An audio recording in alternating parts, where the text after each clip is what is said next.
That's probably better, isn't it? I've got it perched in a box. So if anyone was watching, they probably saw the black screen. Good evening. I have my Solidarity for Kashmir with me, and I've got my glasses on just in case anybody wants to leave any comments, and I will be able to read them. It's been an amazing day as far as Solidarity goes. I have tea everywhere. I stayed up far too late last night sharing and posting tea, which, you know, obviously it's the positive. It's a tricky area, tricky subject, because it's well, there's a lot of trauma and desire and people hoping for something. It's a shame that we have to do it at all, but the hope is what will get us through. So Solidarity for Kashmir is it's a really simple idea in that, you know, in that anybody can come together for tea for Kashmir. When I learned about the Kashmir dispute, it was only just under 3 years ago. And what alarmed me was it was when India went in and revoked Article 370 35A, and I heard from a friend that he couldn't contact his family, and his distress alone was enough to alert me to it. Nothing in media, in the Western media, so it's simply become, what frustrated me was that there's no awareness. And if we don't know about it, then how can we do anything to help anybody?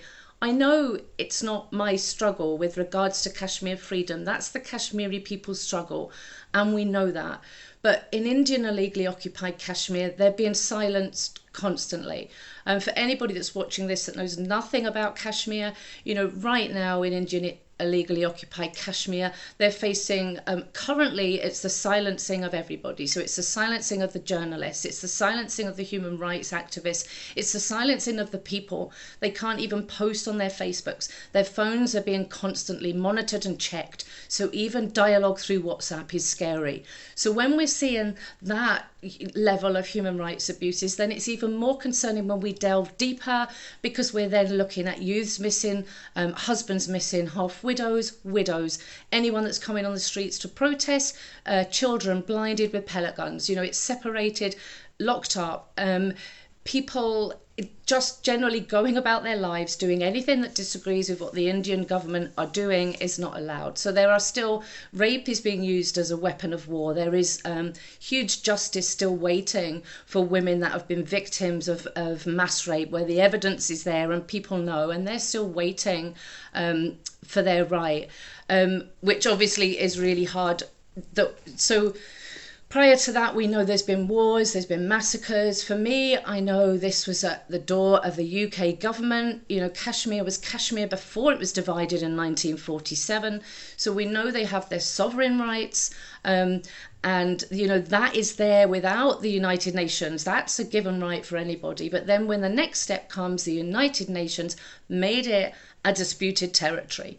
So even with that grounds of disputed territory is that right for self-determination. And that's the democratic approach that I take, the push for the self-determination, that so Kashmiris can decide their own future. For the cup of tea, anybody can have tea regardless of your ideology. If you want to, you know, to be Pakistan, if you want Kashmir to be Pakistan, even if you want Kashmir to be India, you can drink tea to raise the awareness of the human rights abuses. Equally, if you want independence and freedom for Kashmir, you can also raise your cup. I've been delighted because so many people this month in particular, you know, it's not my campaign, it's everybody's campaign, it's humanity's campaign, it's Kashmiri's campaign, it's people in the international community that want to make a difference. It's their campaign. If I decided tomorrow that I was, you know, going to sleep for 50 years, hopefully the campaign would run, people would continue it. So it's not my campaign, it's ours, working forward. So, you know, we always say there's more good people in the world than bad. And fundamentally is what's happening is it's at our world leaders and our governments level that it's out of our hand. So our aim by raising the awareness amongst the people, which is what your cup of tea will do, to reach more, is that we can put pressure, we can gather together, put pressure on our governments to make the necessary steps that we need to make. Recently somebody was urging United Nations to have a plebiscite administer. you know, somebody that could actually look at what's lodged, what's there, the facts that are there, that are within the people, and investigate that matter so that self-determination is then initiated, which gives anybody their choice, as it were. But the crimes that are going on, you know, illegal crimes and even oppression, anybody anywhere that's speaking up, you know, whether we're looking, hi Ozzy, how are you doing? Even people that are working in Azad Kashmir to get good governance, to get better governance, more safe for the Kashmiris, you know, that's their work, and they, you know, that they're empowered to do that. Within Indian occupied Kashmir, we know on the whole that it is silence. There could be things going on that we don't know that are happening, you know, because nothing's coming out. We know there are fake encounters trying to silence the truth. And so, you know, the hope, there's optimism as well. There's many bad stories coming out of Kashmir, but there could be work going on within the grounds. And as somebody staying there, it's just, you know, give Kashmiris their rights. Ahmed Ali, you're right. It's that simple. You know, I come at this from, I've been blessed, you know, and it makes me feel guilty sometimes that I've had such a pleasured life, you know, family life, no fear, no worry. I mean, we all have the different things that come to us. If you want no India and no Pakistan, that is, you know, that is exactly, I mean, it's Kashmiri's land. You pick up your cup of tea and raise your voice so that people hear. And this is kind of like, it's a platform really that anybody can join, any humanity, for Kashmiri's freedom, for Kashmiri's rights.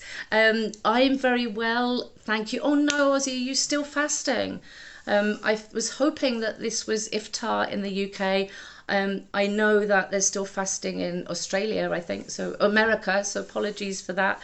I don't think I've even drunk any. Well, actually, I haven't drunk any yet, but I have got some in here. So today, I end up, when I'm talking to myself, I'm not really quite sure what I'm going to say next. The Let Kashmir Decide Global Coalition, we have a mandate. So there's different sections to it. The SolidariTea is our campaign to raise awareness. But we have a global coalition that's a mandate, a human rights mandate, which everybody could stand behind. Anyone that's democratic, anybody that cares about humanity. So this can be anybody in every country. We've said before, we're not anti-Pakistan, we're not anti-India, we're not anti-anybody, we're just anti-policies that create awful situations, and it's that we want to stand about. So I know there are plenty of Indians standing with Kashmir and the abuses that they are going under. I even know Indians that want Kashmir to be with India, but they're, you know, they don't like what's happening in Kashmir either. So the plebiscite is the democratic and just way forward. Nobody should have anything to fear with that. If whatever the majority of Kashmiris want, that, you know, that would be the end up with that. So there's a lot of people within my work that don't support what I'm doing or what Let Kashmir Decide are doing, because they think I'm either with Pakistan and I want Kashmir to be Pakistan. There are some people that don't support Let Kashmir Decide because they think we're just fighting for freedom. And there's some people that just, it's not our business, so they don't join at all. But the fight is for Kashmiri's voice, for humanity's voice, because at the moment, Kashmir isn't known out here. If I walk on the streets of Glasgow, the older generation will generally know Kashmir rugs and shawls from history, from their being in our markets, but the younger generation haven't even heard of the name Kashmir. So us people around the world have got a lot to do so that people know what's happening. And we've seen the way people have raised up in arms about Ukraine, but we also know equally, you know, we want to say, hang on a minute, what about Palestine? What about Syria? What about, you know, Kashmir? These people can't escape. Taking nothing away from the Ukrainian people, we know they're going under, you know, dreadful, traumatic situations. But we know there's also the same here then for Kashmir. And that's what we fundamentally want to stop, is the human rights abuses. The ceasefire line that's there in the middle, thankfully, from what I can tell, has been a little quieter than it had been previously, but it's still dividing the Kashmiris. And like I say, so it's back to the teacup in that it's just simple, a place for us to dialogue. talk with one another, share our ideas. For people, yep, the free Myanmar, we've got the Rohingyas stuck away from their home, all in their refugee camps. So many promising careers and futures and links taken away from them. And what we would love to do going forward is, you know, this just now is, and I think we've stuck with the Kashmir, because if we can get United Nations functional, or we can somehow get our message through as the world's people to United Nations, that we don't just want this there as a talk shop, we don't just want it there for the West to use. You know, they've got amazing rights and articles and charters, and we want to see them used. And my feeling has always been, if we can solve the crisis in Kashmir, the mechanics that we need to do that, what we will need to do as people, as governments, will be the same mechanics that will then roll out to everywhere else, because they'll have to look at everywhere else. You know, when I first came into this, I was hopeful of seeing a change within 6 months, a year. You know, I thought, oh, you know, well, we just need to raise our voice. But it's become clear, it's a longer, it seems to be, never give up hope.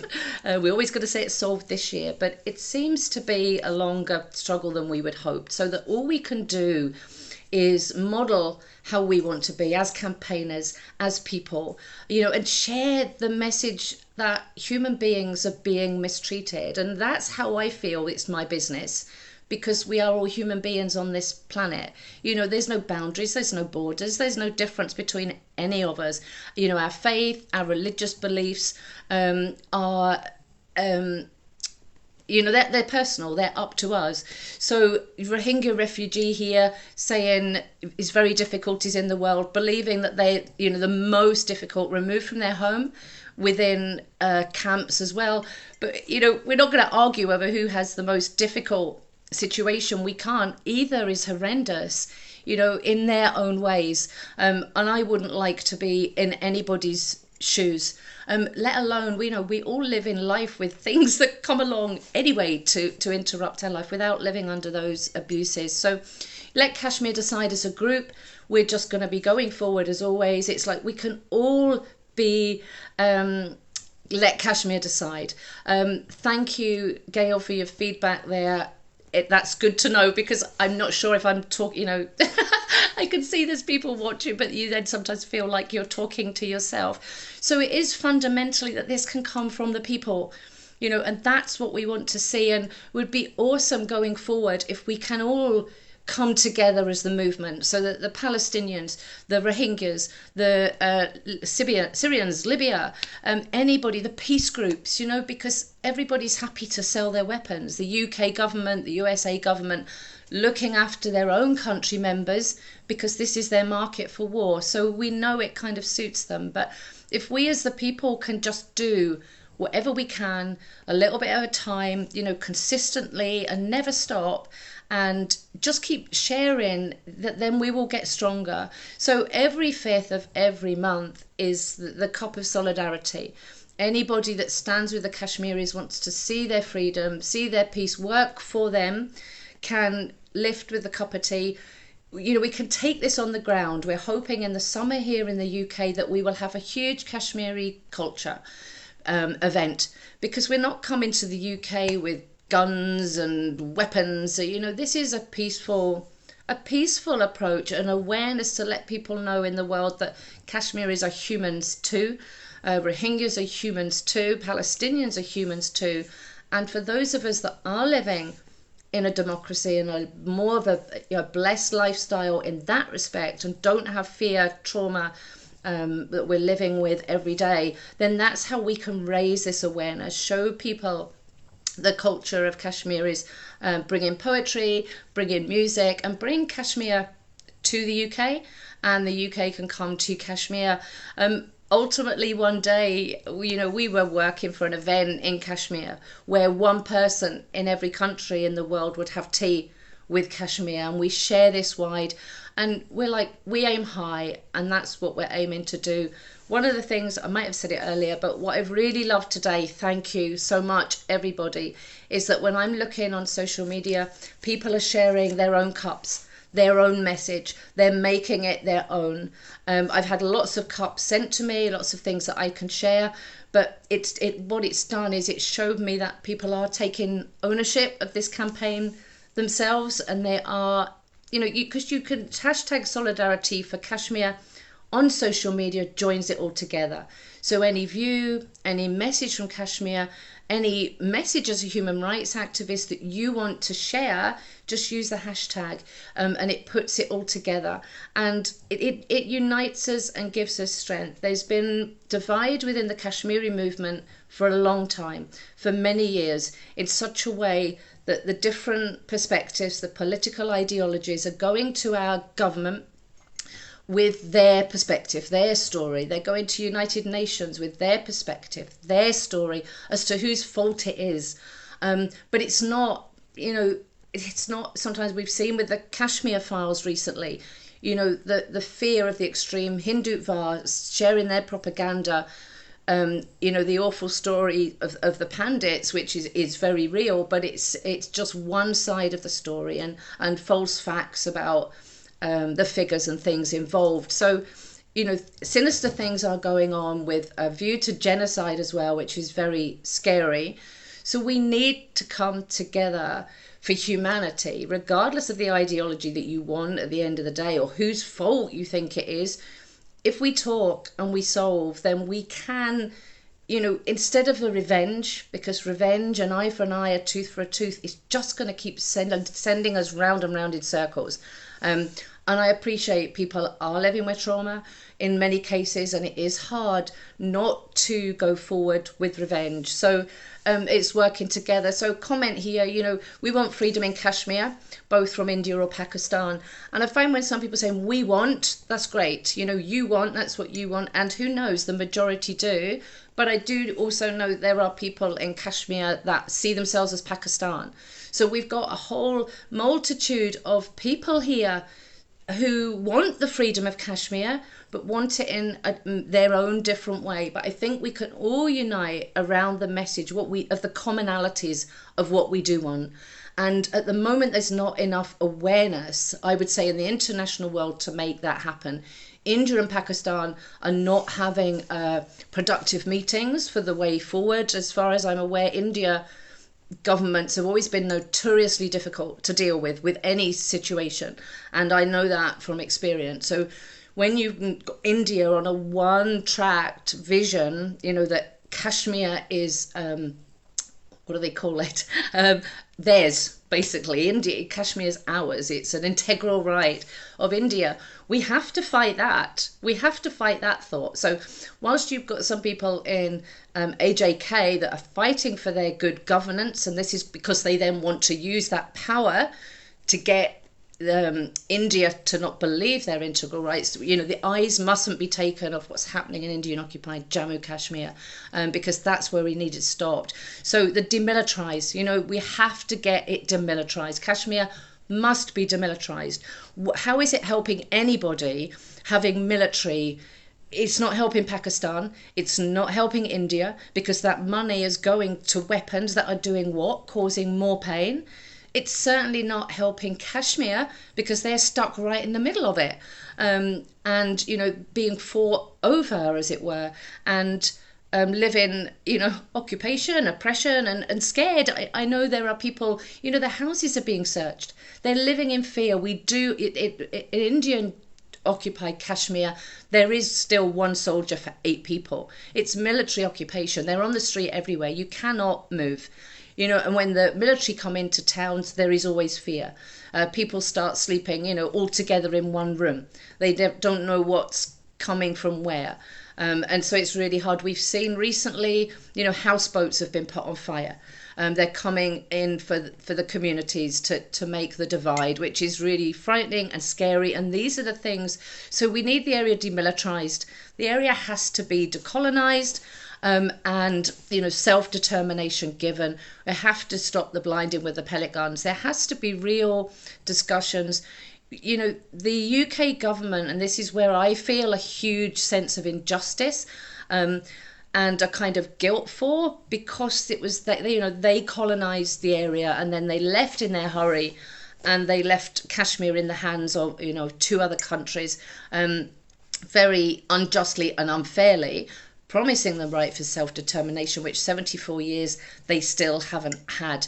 And then they keep saying it's an issue for Pakistan and an issue for India. But Kashmiri's voice is here nowhere. Human rights abuses, they're not a bilateral matter. They're never a bilateral matter. So as people, you know, the call for Let Kashmir Decide, signing the global human rights mandate, that is simply us all gathering together for the commonalities to see what we all want. And I know there are many people that support Let Kashmir Decide. You know, there's a big movement right now going on just for freedom, sole freedom. So a lot of people they're not looking at the Let Kashmir Decide because they don't want to let Kashmir decide. They're just working for their sovereign freedom. And that's fine. That is absolutely fine. That's their want, that's their wish. But what I pray and hope for is that, as another person said to me, it's like hedging your bets. You know, try your route for freedom, do your work for freedom, that's great. But while there's awareness raising of Kashmir and SolidariTea, which has no tags really, although it's the Let Kashmir Decide movement that campaign for it, you can join, because raising the awareness is massive. It's the only way other people will know in any other countries. There are many Kashmiris in this country that are not aware, and you know, so here they're trying to pass on to their children and share down, and the likes of a Kashmiri cultural event will help. So I feel as a citizen of the world that it's really important that I put, you know, I good communication with my MP, and you know, we will work with Scottish members of Parliament. Scotland, they want self-determination. I mean, and it's not for human rights matters. They just want the freedom, the intrinsic need for human society, you know, nation lovers to have their own country. And again, for me, you know, I'm actually English, although I've lived in Scotland more of my life than England. I do understand their sentiment. So I think Scotland can be a powerful country in the support for Kashmir. I do believe that, because they are big on their human rights. Scotland's a very caring country and very supportive of all of that. And I know, sadly, of course, we devolve to the UK government, you know, so we are at the hands of Scottish country. We are at the hands of the UK government, still United Kingdom.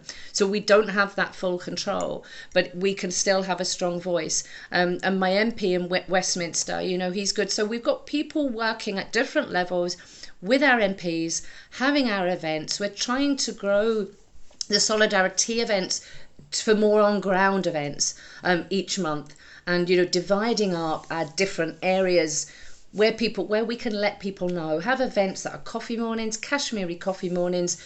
People can bring along their culture, discuss, you know, their love of things, make themselves known, and we can build a movement through that way. And then these things can be shared on social media.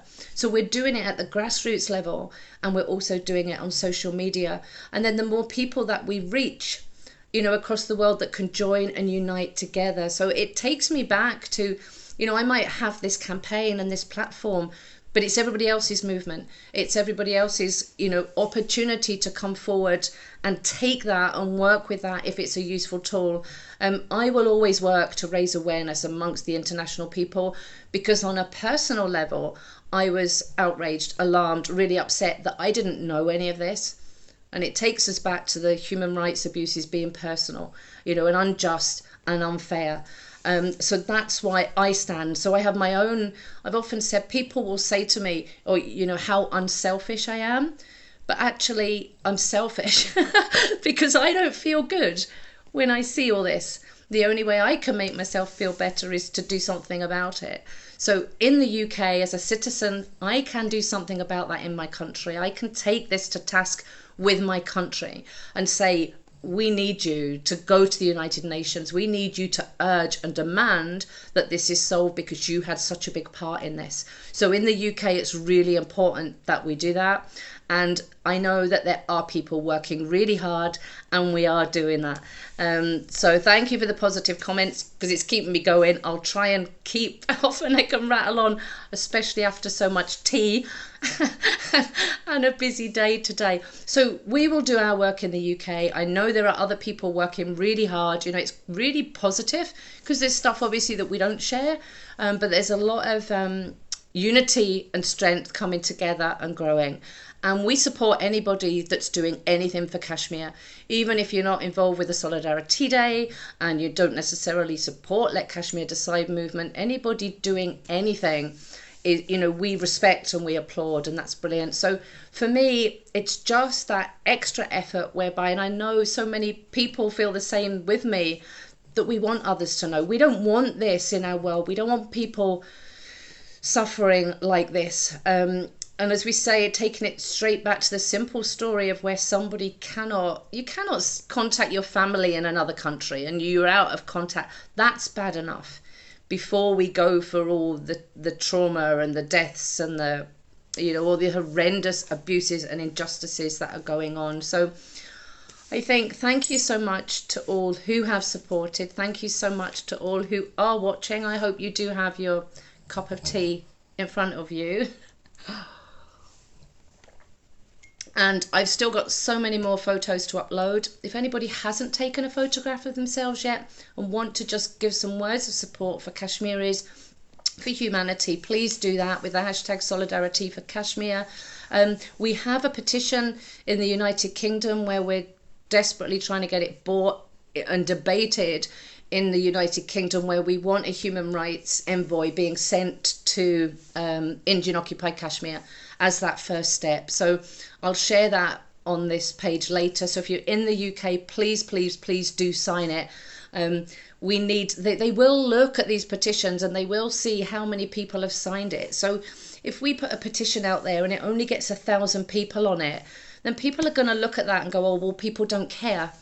You know, and then this builds, if everybody's working hard and it looks like people don't care, then that's when, you know, the downhearted bit comes in, because you can fight and fight and fight. If you don't get anywhere, then you're just going to fight yourself, you know, fight yourself into the ground. So the human rights mandate as well, please find that. That's a Let Coalition global mandate, which was launched in Cotley last October, and we will be doing a bigger launch of it also, maybe at the Kashmir Cultural Event in the UK in July.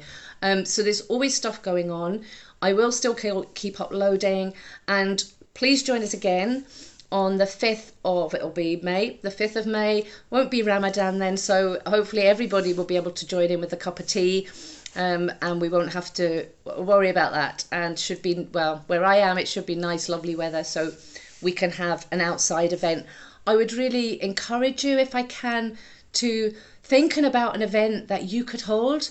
What could you do in your town, in your city, in your country, arranged around people getting together to have tea and to share the message? You know, we'd love to have, now that COVID restrictions are easing and we can get back out on the street, you know, we can have Kashmiri evenings and nights that can essentially be about culture, but give somebody an opportunity to share the stories of what's going on in Kashmir, their right for self-determination, something that they've waited for 74 years and needs to be solved, because otherwise we say this is just going to keep going on and on and on and on and round and round and round in circles, and people are going to keep on suffering forever. So it needs solved. Thank you all for supporting. It's really encouraging, and this has been the busiest tea day so far.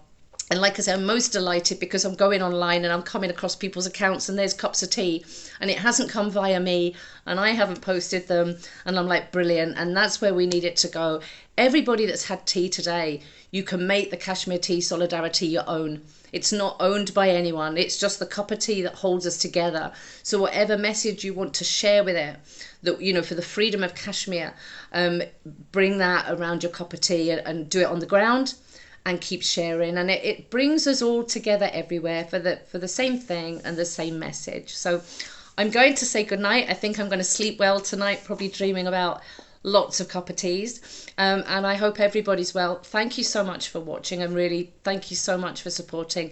It means a lot. I feel really quite heart lifted and very positive and hopeful and full of belief going forward. So we can do this. Self-determination for Kashmiris is the call, or freedom for Kashmir, or whatever it is that you want to terminology to call it. But the abuses and atrocities and illegal occupation must end. Peace must be restored, and Kashmiris, let Kashmiris decide. So thank you so much, and good night.